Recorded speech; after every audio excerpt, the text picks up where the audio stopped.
Hello everyone! In this video, I will show you how to unregister GCash from your current device. If you want to use GCash on another device and need to unregister it from your current one, here's what you need to do. First, open your GCash application and tap on this profile icon at the bottom right corner of the screen.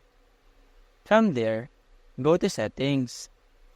Next, tap on Account Security.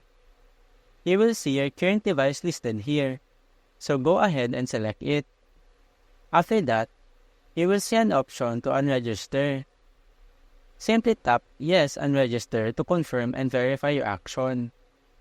Once the device is unregistered, you are all set to register GCash on your new device.